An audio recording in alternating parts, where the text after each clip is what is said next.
이미 말씀드린 대로 오늘은 우리 천안선암목교회가 설립된 지 만 9주년 되는 그런 뜻깊은 주일로 우리 주님께서는 크신 뜻이 계셔서 바로 우리 천안선암목교회를 이곳에 세워주시고 지금까지 또 예배드리며 함께 신앙생활할 수 있도록 인도해 주셨습니다. 여러분, 사실 우리 교회는요, 설립 이전에도 이미 지세교회나 또는 우리들의 교회라는 이름으로 성도들이 함께 예배를 드렸습니다만은 이런저런 사정으로 흩어졌었습니다. 그러다가 2016년 12월 4일 날 우리가 다시 천안 아산노회 소속으로 이 노회 허락을 받고 또 이 11명의 성도들이 이곳에 모여서 예배를 드리므로 지금 우리 천안 선암목교회가 시작되었던 것입니다. 여러분, 그래서 잘 아시는 대로 맨 처음에 우리 친교실과 예배당, 목양실만 저 앞부분에 있었어요. 그래서 그동안에 좀 이제 성도들도 늘어남으로 인해가지고 사실 이쪽에 또 3층 건물 전체를 리모델링해서 교회 예배당과 또 친교실을 확장하고 잠옷실도 새로 만드는 그러한 일들도 우리가 했었습니다.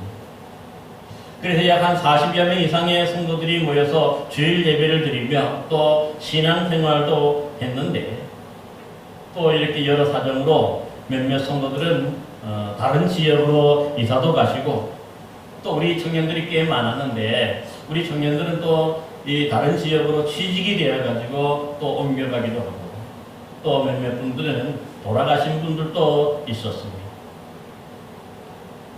특히나 이제 우리 교회가 막 이 부흥하기 시작하자 이 갑자기 개척 3년 만에 잘 아시는 대로 코로나19 사태가 이제 또 퍼짐으로 말미암아서 사실 다 함께 예배드리기 어려운 그런 때도 있었고요.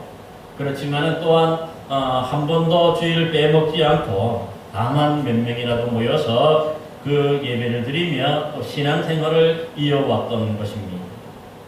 특별히 이런 어려운 사정 속에서도 여기 계신 분들은요, 여전히 우리 천안 선암목교회에서 함께 예배드리며 또 신앙생활 하시는 여러분들이 계시는데 사실 그동안 어려운 일들처럼 어려운 일도 있었고 또 좋은 일도 있었는데요. 함께 해주시고 또 돌보아주신 우리 하나님께 정말 진심으로 영광과 감사를 올려드립니다. 여러분, 우리 한국교회의 이 역사를 좀 살펴보면요. 처음에 영국에서 파송한 토마스 선교사님이 이 평양 대동강에서 순교한 이래로 온도그 또 아펜셀러를 비롯한 여러 선교사님들이 이 복음의 씨앗을 뿌렸습니다. 그래서 특히나 1907년 이 평양의 이 길선주 목사님이 목회하시던 장대한 교회가 있었는데 이때부터 이 회개와 이 대부흥 운동으로 이어져서 이때만 해도 급격하게 한국의 교회의 모든 교회가 폭발적으로 성장한 것을 우리는 볼 수 있습니다. 하지만 잘 아는 대로 곧바로 이 일제의 이 강점기에 일본 왕을 천황이라고 우상화하였습니다. 신사참배하도록 강요하는 바람에 그 혹독한 그 박해와 핍박 속에서 이 수많은 교회가 폐쇄가 되고 또 이럴 때에 우리 주기철 목사님 같은 수많은 성도들이 순교하면서까지 또한 그 믿음과 신앙을 지켜왔던 것을 볼 수 있습니다. 이어서 또한 우리가 잘 아는 대로 이 북한이 이 러시아와 또 중국과 동맹을 맺고 이 남한을 침략함으로 인해서 6.25 사변이 일어났는데 사실 이럴 때도 보면은요, 이 신앙 말살 정책에 의해서 수많은 교회가 불태워지거나 폐쇄가 되고요. 또 그 믿음과 신앙을 지키려다가 또 많은 성도들이 순교한 것도 현실인 것을 볼 수 있습니다. 하지만은 1973년 이 빌리 그레함 목사님이 인도한 그 여의도 집회에 자그마치 100만 명 이상이라는 당시 어마어마한 숫자가 함께 운집할 정도로 사실 이 70년도 이 또 80년대를 거치면서 세계에서 그 유래를 찾아볼 수 없을 정도의 엄청난 교회 부흥의 절정기를 맞이했던 것도 사실입니다. 그러게 이 시절에는요, 얘기를 들어보면 이 교회라는 간판만 걸어도 교인들이 차고 넘칠 정도로 저절로 모였는데, 아마 학자들은 생각할 때에, 그 평가할 때에 6.25 이후에 우리나라의 그 모든 산업 기반들이 다 파괴되고 무너져서 매우 먹고 살기 어려워졌기 때문에 하나님께 먹고 살 수 있는 문제를 해결해 달라고 매달리기 위해서 교회로 모였다고 봅니다. 그래서 또한 이때 보면요, 대부분이 6.25 후에 집집마다 적어도 5남매는 나왔고, 또 많게는 10남매를 낳은 집도 많았고요. 심지어는 12남매를 낳는 그러한 가정도 있었습니다. 그러다 보니까 먹고는 살기는 어렵고, 또 이 집돌들은 많으니까 이때는 어떻게 합니까? 그 사람들이 서로가 뭡니까? 또 이 양갓집에 양자도 보내고, 때로는 뭡니까? 이 식모라든가 또 이 다른 집에 일하러 이렇게 보내는 일들도 비일비재했습니다. 그러다 보니까 뭔가 이 하나님께 더욱 매달리고 찾기 위해서, 좀 더 잘 살기 위해서 교회로 모였던 것을 볼 수가 있습니다. 그래서인지 그때는 보면요, 저도 어렸을 때 보면은 교회에서 뭔가 이 과자 한 봉지만 나누어 준다면 해도 사실 그 군것질거리가 거의 없었던 그런 시기 때문에 어린이들이요, 이 과자 한 봉지를 받아먹기 위해서 산을 건너고 물을 건너서 교회로 이렇게 모였던 것도 볼 수 있습니다. 여러분, 그러다 보니까 이때 유행한 것이요, 우리가 한두 번쯤은 들어봤을 말이 있는데, 바로 뭐냐면 기복신앙이라는 것이 우리 가운데 자리 잡기 시작해서, 이 기복신앙이라는 건 다른 게 아니라 지금 당장에 먹고 잘 사는 것을 우선시하고 우리 영혼에 구원받는 것을 우리가 뭡니까? 등한시했던 것들, 그것이 바로 기복신앙인 것이죠. 그래서 이에 하락한 이 한국교회가 대부분에 보면요, 올바른 성경 중심의 복음에서 벗어나서 사람들이 원하는 대로 물질 만능주의 또 성공주의를 부추겼으므로 그 뭡니까? 점점 더 영적 쇠퇴기를 거는 것도 사실입니다. 더불어 이제 2000년대가 시작되면서 또 이 보면 사회적으로 각 가정마다 자녀들의 숫자가 한 명만 낳았을 정도로 이게 뭡니까? 적게 낳으니까 결국은 뭡니까? 이것이 교회의 자연적인 숫자 감소로도 이어지는 것을 볼 수 있습니다.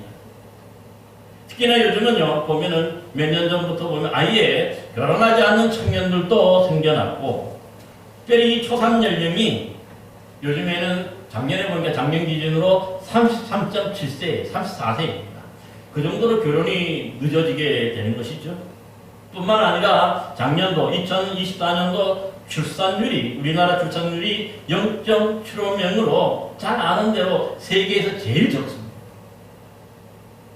그러다 보니까 우리나라 인구 자체도 지금 줄어들고 반면에 또한 우리 교회도 그 영향을 받아서 한국교회 전체에 교회학교의 숫자가 있는 교회가 30%도 안 된다는 그런 통계도 있습니다. 그만큼 지금 교회학교라든가 또 이 어린이 관련된 그 모든 부서들이 완전히 교회에서 점점 없어지는 것도 볼 수가 있는 것이죠. 특별히 요즘에 보면 이 농어촌 교회들을 비롯해서 보면은요, 그 교회가 문을 닫고 폐쇄하는 그런 교회들이 늘어나고 있습니다. 왜냐하면 농촌에 그만큼 사람들이 다 떠나고 없으니까. 또 심지어도 보면은 이 도시의 교인들도 많이 감소했는데, 이 도시 안에서도 보면은요, 요즘에는 뭔가 이렇게 평안하고 뭔가 이 시스템이 잘 갖춰진 이러한 것들을 추구하는 그런 경향에 따라서 이 개척교회나 이런 교회들도 많이 문을 닫고 폐쇄하는 교회도 점점 늘어나고 있는 것도 볼 수가 있는 것이죠. 여러분, 이러한 현상은요, 앞으로도 당분간 이어질 전망인데요. 그래서 이제 이 한국교회 전체적인 통계를 보면요, 모든 교단이 예외가 없이 크게 숫자적으로 줄어드는 것이 지금 우리 한국교회의 현 주소인 것을 볼 수가 있습니다. 여러분들에게 오늘 저는 이 교회 창립 설립 기념주일을 맞이해서 이런 어려운 상황 속에서도 좀 우리 부활하신 우리 주님께서 세우신 이 교회의 사명, 그 역할이 무엇인지 오늘 본문 말씀을 통해서 다시 한번 되새겨 보고자 합니다. 사실 오늘 본문 말씀은요, 에베소에서 목회하고 있는 젊은 목회자 디모데에게 그의 영적 스승인 이 사도 바울이 쓴 편지로 오늘 본문에 보니까 이 교회를요, 하나님의 집이라고 표현하고 있어요.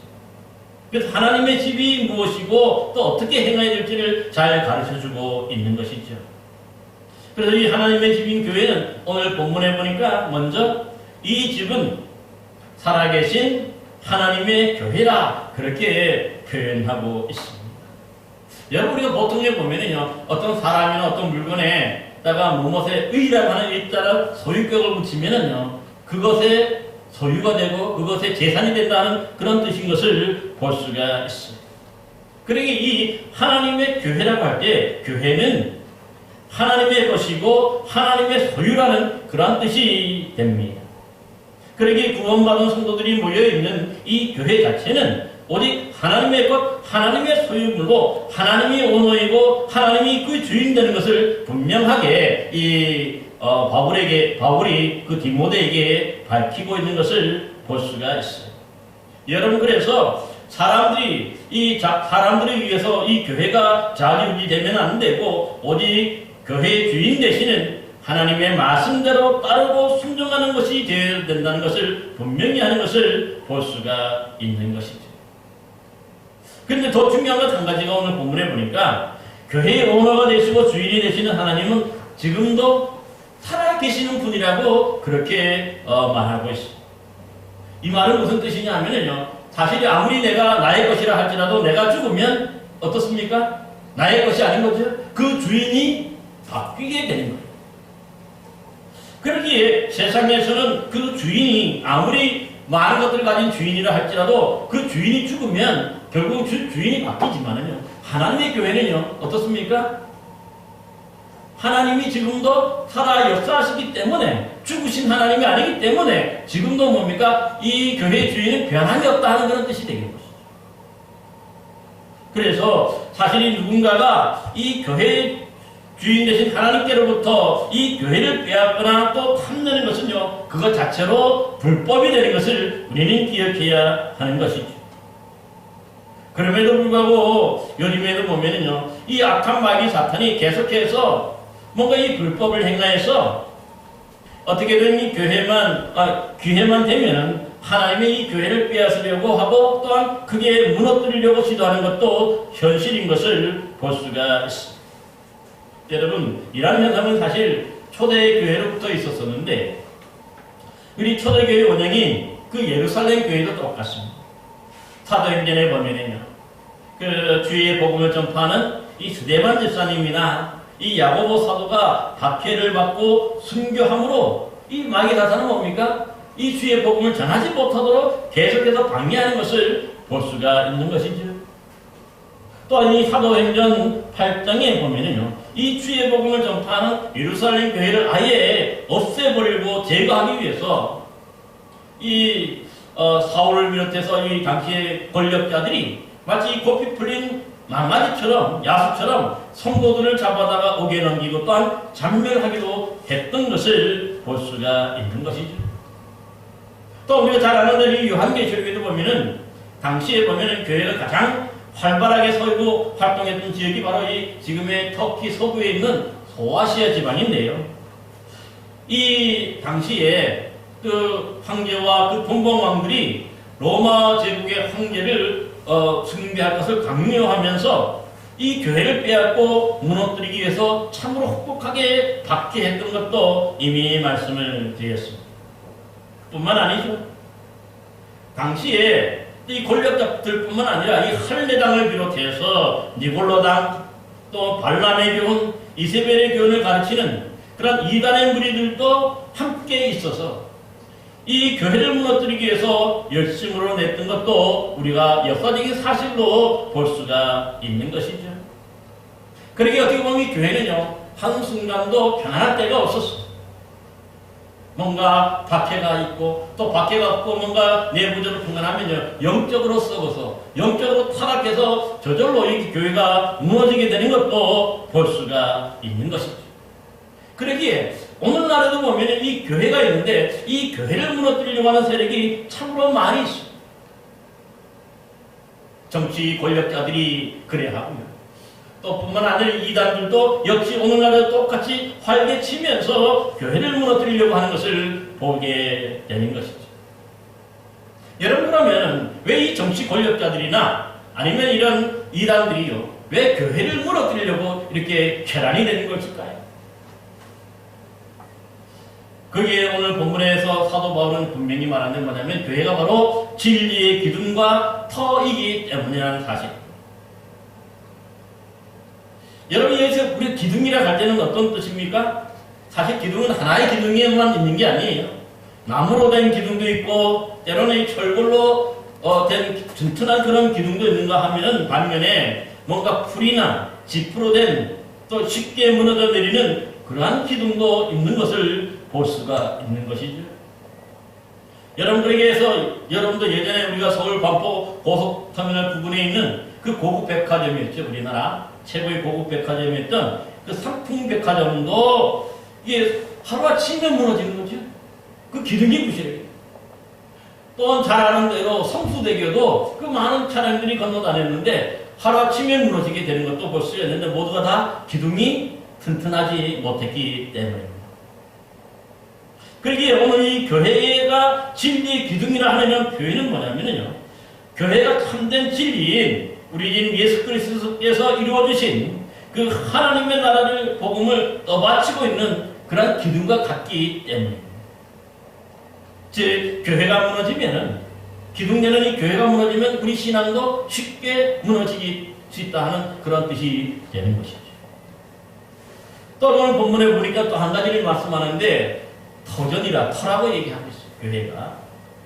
여러분이 터라고 하는 것도 뭡니까? 기둥과 더불어서 이 건축물이 아주 중요한데요. 그 터가 든든하지 못하고 단단하지 못하면 또 쉽게 무너지는 거죠. 여러분, 그래서 흙 위에 아무런 흙 위에 장치 없이 그냥 건물을 지으면요, 얼마 가지 못하고 쉽게 이게 가라앉고 무너집니다. 그래서 항상 보면 이 건축을 할 때 가장 중요한 그 터를 굳게 하는 것이죠. 때로는 거기에 큰 나무 막대기를 붙여서 여러 가지를 박아가지고 깊게 박아가지고 이 바위 암석에 닿게끔 만드는 거죠. 그래야 튼튼해요. 그래야 꺼지지 않아요. 요즘에 우리나라도 보면 100층 이상의 건물이 있습니다만 이런 공사를 하기 위해서는 뭐냐면 밑에 어마어마한 이 터전에 이 단단하게 하기 위해서 많은 기초 공사를 합니다. 이것이 반 이상 걸린다는 거죠. 만약에 그러지 않는다면요, 이 100층 이상의 높이 올라가는 건물 자체가 어느 순간이면 다 무너질 수밖에 없기 때문에. 그러니까 이 터전이 중요해요. 여러분, 그래서 예수님도 이런 비유를 들었는데 모래 위에 지은 집은 비가 오고 홍수가 나면 부딪혀서 쉽게 무너지지만은요, 반석 위에 지은 집은 비가 오고 홍수가 나도 부딪혀도 무너지지 않는다고 예수님께서도 말씀하는 것을 볼 수가 있는 것이죠. 그만큼 뭐냐면 이 기둥과 또 이 터전이라 하는 것도 터는요, 무엇보다도 중요한 거죠. 터가 튼튼해야 되고 또 기둥이 튼튼해야 때로는 이것이 뭡니까? 오래 견딜 수가 있게 되는 것이죠. 그래서 고린도전서 3장에서 사도 바울은 그 지혜로운 건축자의 비유를 들면서요, 이 닦아둔 것 외에 능히 다른 터를 닦아줄 자가 없으니 이 터는 곧 예수 그리스도라고 분명하게 말씀했습니다. 그러니까 사실 이 교회가 기둥이 튼튼하고 또 이 뭡니까? 터전이 튼튼해야 바로 믿음과 그 신앙이 튼튼해질 수 있다는 그런 뜻이죠. 왜입니까?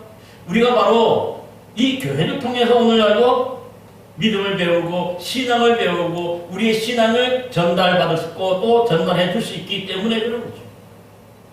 만약에 이런 신앙을 가르치고 신앙을 배우는 교회가 이렇게 터전과 그 기둥이 든든하지 못하면 어떻게 되겠습니까? 교회가 무너지면요, 우리의 신앙도 쉽게 무너집니다. 여러분, 그래서 오늘 우리가 기독교 역사 속에서 우리가 살펴보면요, 참 우리 주님의 몸된 교회가 없어지고 쇠퇴한 것에서는요, 한결같이 우리 구원받은 성도들의 신앙도 없어지고 쉽게 사라지고 없어지는 것을 볼 수가 있습니다. 여러분, 그러기에 마귀 사탄이 왜 우리 교회를 무너뜨리려고 하냐면요, 이 교회가 무너지면요, 이 튼튼하지 못하면은 금방 뭡니까? 그 성도들의 신앙도 없어지고 사라지기 때문에. 여러분, 지금의 투르키의 서부의 이 소아시아 지방을 보시기 바랍니다. 조금 전에도 말씀드렸지만요, 사도 바울이 이곳에 복음을 전해서 교회를 세운 이후에 한동안은 이 지역이 세계에서 가장 좋은 좋은 지역이었어요. 그 성도들이 살고 있던 그러한 지역이었어요. 그래서 교회들도 가장 많이 세웠었어요. 그런데 후에 등장한 이 이슬람 세력에 의해서 교회가 불태워지고 교회가 무너지고 완전히 사라지자 어떻게 됩니까? 그 화려했던 이 교회 건물들은요, 다 없어지고요, 무너지고 거기 보면 흔적만 몇 개 남아있어요. 성도들은 아예 거의 없어진 것도 볼 수가 있는 것이죠. 여러분, 그래서 뭔가 이 교회가 세워진 곳에는요, 그 복음도 계속해서 살아였어 하지만요, 교회가 죽고 교회가 없어지면 그 지역에는요, 이 신앙이, 하나님 나라의 신앙과 이 복음 자체도 없어지고 사라지는 것을 우리는 기억해야 하는 것입니다. 우리 멀게 이 북한도 보시기 바랍니다. 사실은 평양 초기에는요, 이 선교사님들이 전도했을 때 조선에서 가장 복음을 잘 받아들였던 지역이 이 평양 지역. 그래서 이 선교사님들이 평양을 뭐라고 부르냐면은 평양은 동방의 예루살렘이다 할 정도로 아주 교회를 많이 이렇게 세웠던 것도 볼 수가 있습니다. 그만큼 활발했는데 어떻습니까? 북한이 이 공산화되면서 이 김일성의 우상화 정책의 큰 걸림돌이 되는 것이 바로 이 교회들이었으므로 가장 먼저 이 평양에 있는 이 수많은 교회들뿐만 아니라 북한 전역에서 교회를 완전히 무너뜨리고 불태워버리고 없애버린 것도 볼 수가 있습니다. 그 후에 어떻습니까? 물론 지금 지하교회가 있다고 합니다만 성도들의 믿음 자체가 없어지고 다 사라지잖아요. 여러분, 그래서 지금 북한에 선전하는 봉수대교회나 또 세계교회가 있는데 그 교회가 제대로 된 교회는 아니죠. 사실은 그 김일성 일가를 뭐냐면 하나님으로 섬기는 교회. 그 우상화에 앞장서 있는 것이 바로 이 교회인 것이죠. 저도 한 번은 그래서 이 북한에서 넘어온 사람들의 그 비디오 테이프를 통해서 이 간증을 들었는데 거기 있는 전사라는 분이 그런 얘기를 해요. 김일성 아버지 하나님이라. 그 잘못된 신앙을 또 이렇게 왜곡해서 가르치는 것도 볼 수가 있게 되는 것이죠.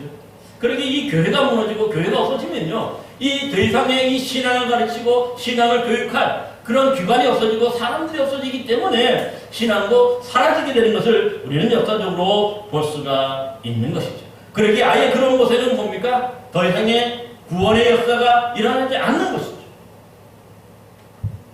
그러므로 우리 교회에서는요, 이렇게 교회의 예수 그리스도에 대한 믿음과 이 신앙을 전달하는 교회를 지키기 위해서 그 수많은 믿음의 선배들이 온전히 헌신하고 온전히 충성하다가 결국은 순교하게 이르는 것도 대부분인 것을 볼 수가 있는 것이죠.